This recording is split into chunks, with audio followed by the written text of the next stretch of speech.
Bonjour bien-aimés dans le Seigneur. Vous êtes la bienvenue dans notre émission des histoires bibliques dont le thème est la perle de grande valeur. Trouver la véritable prospérité biblique. Rejoignez notre groupe de raconteurs des histoires. Nous partageons les histoires bibliques et nous explorons ce que la parole de Dieu dit sur la vraie prospérité.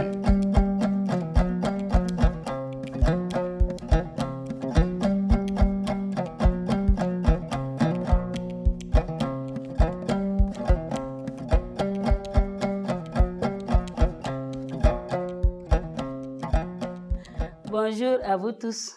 Bonjour. Merci d'être présents avec nous ce matin encore sur ce plateau pour continuer notre émission sur la série des histoires bibliques. Ce matin, le titre de mon histoire, c'est la naissance du Sauveur, tiré de la parole de Dieu. Tout d'abord, mon nom c'est Marie-Pélagie. Voici mon histoire. Des centaines d'années sont passées après l'époque de Jérémie. Les paroles des messagers se réalisent. Dieu envoie le Sauveur qu'il avait promis. C'est son histoire. Dieu envoie un ange à une vierge nommée Marie. Elle est fiancée à un homme nommé Joseph, un descendant du roi David. L'ange lui apparaît et lui dit: Salutations, femme aimée, Dieu est avec toi, réjouis-toi. N'aie pas peur, Marie, lui dit l'ange. Tu concevras et tu enfanteras un fils. Tu le nommeras Jésus. Il sera très grand. Il sera appelé le Fils du Dieu très haut. Dieu lui donnera le trône de son ancêtre David. Il régnera sur le peuple de Dieu pour toujours et son royaume ne finira jamais. Marie demande à l'ange: Comment cela peut-il arriver? Je suis vierge. L'ange répond: La puissance du Dieu très haut fera que cela se produise. Ainsi, le bébé qui va naître sera spécial. Il sera appelé le Fils de Dieu. Rien n'est impossible à Dieu. Marie répond à l'ange: Je suis la servante de Dieu. Que tout ce que vous avez dit sur moi se réalise. Ensuite, l'ange la quitte. Joseph, son fiancé, est un homme bon. Il ne veut pas honorer Marie publiquement car elle est enceinte hors mariage. Il décide de rompre secrètement les fiançailles. Mais Dieu envoie un ange dans un rêve à Joseph pendant qu'il dort. Joseph, descendant de David, lui dit l'ange: N'aie pas peur de continuer ton mariage avec Marie. Son enfant a été mis dans son ventre par l'Esprit de Dieu. Elle aura un fils et tu l'appelleras Jésus, car c'est lui qui sauvera son peuple de la punition pour sa désobéissance. Quand Joseph se réveille, il fait ce que l'ange lui a ordonné. Il prend Marie comme épouse, mais il n'a pas de relation sexuelle avec elle jusqu'à la naissance de son fils. Quelques mois plus tard, comme l'ange l'a dit, Marie donne naissance à un fils à Bethléem. 8 jours après sa naissance, on lui donne le nom Jésus, le nom que lui avait donné l'ange de Dieu. Quelques semaines après cela, Marie et Joseph l'amènent à Jérusalem dans la maison de Dieu pour le présenter à Dieu. Quand il arrive, il rencontre un vieil homme qui a l'Esprit de Dieu. Il attendait que le Sauveur promis vienne sauver son peuple. Quand le vieil homme voit Jésus, il prend l'enfant dans ses bras et loue Dieu.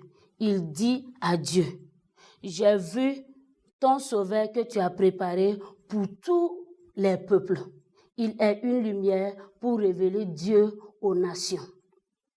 Joseph et Marie sont étonnés de ce qui se dit au sujet de Jésus. Alors, le vieil homme les bénit et il dit à Marie, « Cet enfant sera rejeté par beaucoup de personnes et cela sera leur perte. Mais il sera la plus grande joie de beaucoup d'autres. » Ensuite, il rentre chez eux. Et là, Jésus grandit normalement. Il est rempli de sagesse et Dieu est content de lui. C'est l'histoire tirée de la parole de Dieu. Alors, mes chers amis, je suis très heureux par votre patience. À vous aussi, merci pour votre fidélité. Mais restez toujours connectés, ce n'est pas encore fini. Nous continuons avec notre méditation. Donc, nous allons passer avec des séries de questions pour répondre et avoir encore plus d'éclaircissement sur cette histoire. Donc, vous aussi, vous pouvez participer à nous répondre aussi par ce numéro qui est en bas de l'écran. La première question est la suivante. Qu'est-ce que vous avez aimé dans cette histoire? Oui. Bon, ce que moi j'ai aimé, c'est l'obéissance de Joseph. Et la femme est tombée enceinte et il n'a pas couché avec la femme. Et l'ange de Dieu lui a parlé de prendre la femme, alors que ce n'est pas lui qui a enceinté la femme. Et il a pris la femme avec joie. Donc, l'obéissance de Joseph. Merci beaucoup. À sa réponse, j'ajoute aussi l'obéissance de Marie. Parce que Marie a posé des questions, elle a vu que ce n'est pas possible comme ça. Quand l'ange lui a expliqué, elle a dit, je suis ta servante. Oui. Alors, et en dehors de ça, je voudrais vraiment montrer comment j'ai trouvé intéressant le fait que des années ont passé sur la promesse que Dieu a fait pour le sauveur promis. Et finalement, c'est sa venue que nous vivons. Effectivement, Marie, sa réputation était en jeu, mais elle a accepté ce que l'ange lui avait dit. Et des centaines d'années passent après Jérémie et c'est aujourd'hui la promesse ou la prophétie s'accomplit. Vraiment, c'est intéressant. Oui? Oui, pendant qu'on parle de Joseph, je vois également son courage aussi. Voilà, quelqu'un qui est en train de se marier à une jeune fille et bizarrement, voilà ce qui arrive. Et voilà, il accepte et il vit avec elle sans la connaître, sans avoir de rapport jusqu'à la naissance de Jésus. Oui. Ces personnages sont exceptionnels. D'accord. Je vois aussi la foi de ce vieux-là. Il a entendu depuis là que le Sauveur allait venir. Et il était dans sa patience, en train d'attendre la naissance de ce Sauveur promis. J'ai aimé beaucoup de choses dans l'histoire. Certains ont parlé de Joseph, mais moi je vois que ce que j'aime en Joseph, c'est son bon cœur. Le fait de ne pas vouloir créer à Marie des problèmes, il décide de rompre secrètement. Ça, j'aime ça. Mais j'aime aussi le fait qu'on dit que Jésus vient pour prendre la punition du péché et de la désobéissance du peuple. Ça, j'aime ça. Effectivement. Si vous permettez, je vais aussi donner un troisième élément pour dire qu'à la fin de l'histoire, on dit que non, Jésus là, il sera rejeté par beaucoup de personnes. Mais beaucoup de personnes trouveront la joie et la vie à travers lui. Ça, j'aime vraiment ça. Oui, effectivement. Et moi aussi, j'ai aimé le courage de Marie. Puisque l'ange lui a parlé, il a dit que lui, il est vierge, et comment ça va se passer. Et puis l'ange lui a expliqué tout ça là. Et puis il a pu supporter la grossesse. Ça aussi, j'ai aimé. Ok. J'ai aussi aimé la reconnaissance de ce couple-là. Après la naissance, ils ont été fidèles, ils ont donné le nom que l'ange leur avait donné. Et il amène l'enfant encore dans la maison de Dieu pour le présenter à Dieu. Oui, et je continue pour dire que j'ai aimé les bonnes paroles qu'on dit sur l'enfant. Les deux parents sont là, le petit bébé est là, on le prend, et c'est des bonnes paroles qu'on dit sur lui, qu'on dit sur lui, qu'on dit sur lui. J'ai vraiment aimé ça. Et les parents même sont étonnés de ce qui se dit sur leur enfant. Sur leurs enfants, ils sont contents. Oui, vraiment, merci. Vous aussi, vous pouvez nous répondre toujours. Le numéro est toujours là. Voilà, donc voici la deuxième question maintenant. Qu'est-ce que vous n'avez pas aimé dans l'histoire? Qu'est-ce qu'on n'a pas aimé dans l'histoire? Oui. En tout cas, moi, ce que je n'ai pas aimé, c'est que le même enfant Jésus, qui va sauver beaucoup de gens vont trouver la vie en lui. Mais le même là, beaucoup d'autres même vont le rejeter, ils ne vont pas l'écouter. Ça, je n'aime pas ça. Oui, effectivement. Ce que moi, je n'ai pas aimé, c'est que le Sauveur a trop duré avant de venir. Il a pris trop de temps. Et les gens sont continués dans les erreurs. Ils ont eu le temps d'endurcir encore leur cœur pour l'accepter. Ce que moi je n'ai pas aimé, on pouvait choisir une autre fille. Parce que celle-là, elle était déjà fiancée. Vous savez, on pouvait donner des problèmes à Joseph. C'est ça. Donc, on pouvait choisir une autre fille qui n'avait pas de mari et ça n'allait pas lui poser de problèmes. C'est ce Effectivement. que moi je n'ai pas aimé. Ce que je n'ai pas aimé aussi, la peur de Joseph. Ok, elle n'a pas aimé la peur de Joseph. Il a eu peur et il ne voulait plus continuer son mariage avec la jeune fille. Bon, une chose aussi que moi je n'ai pas aimé, c'est que bon, Dieu, il est Dieu. Il a toute puissance. Et il veut envoyer le Sauveur. Bon, maintenant, il fait passer le grand Sauveur du monde là par une fille comme ça.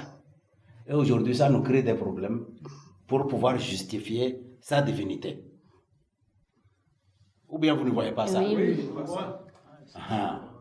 S'il avait utilisé un autre moyen plus puissant, ça nous faciliterait la tâche.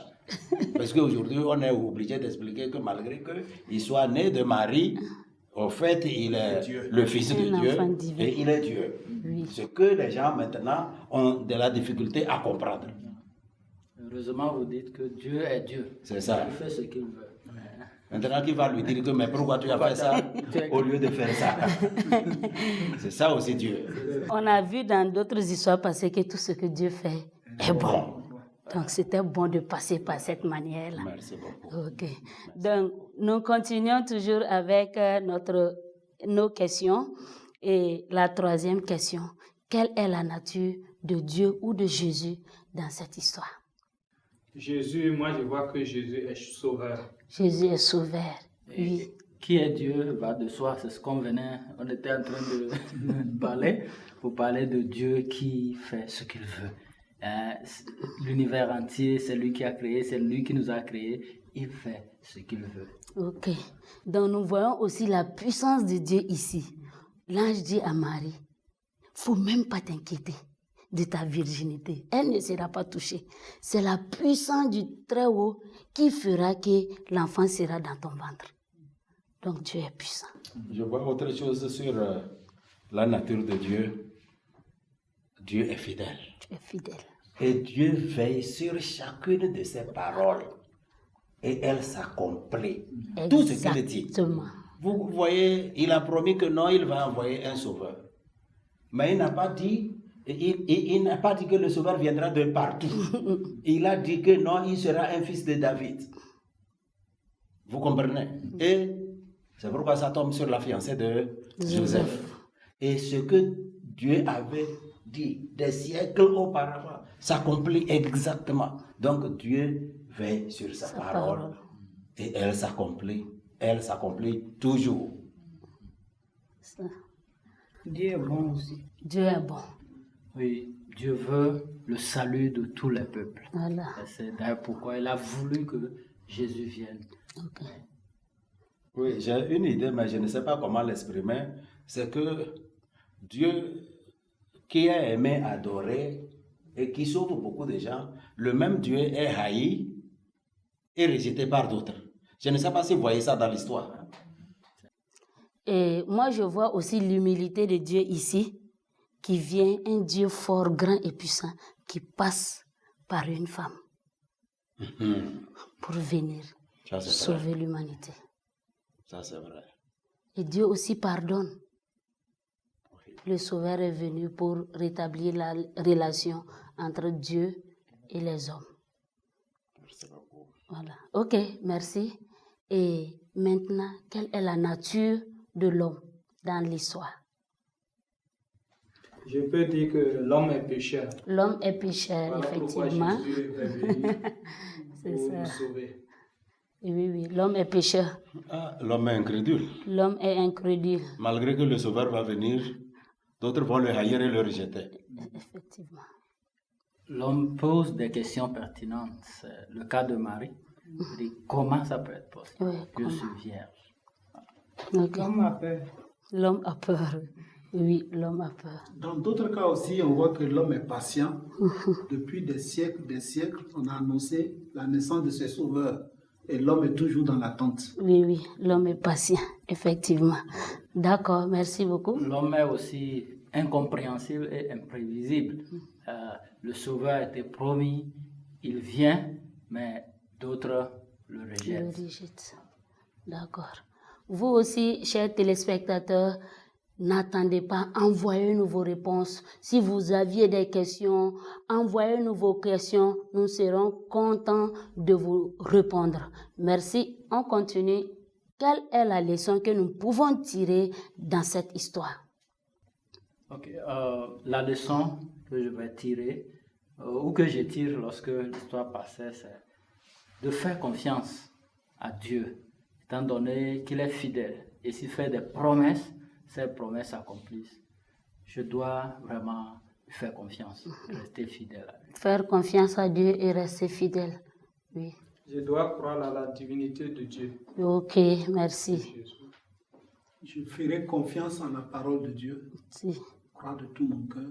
Tout ce qu'il dit va se réaliser. Amen. Merci. Je dois obéir Dieu aussi. Oui, obéir à Dieu. Oui, je comprends. Ce que je tire comme leçon, c'est que désormais, je ne me laisserai plus abattre, décourager quand je serai rejeté dans un milieu. Parce que si cela arrive à Jésus, on peut me rejeter. Je peux être rejeté ailleurs, je serai accueilli ailleurs. Ailleurs, on dira du bien de moi, et ailleurs, on dira du mal de moi. Je suis la même personne. Oui, Ok. de cette histoire aussi, je pense au temps de Dieu.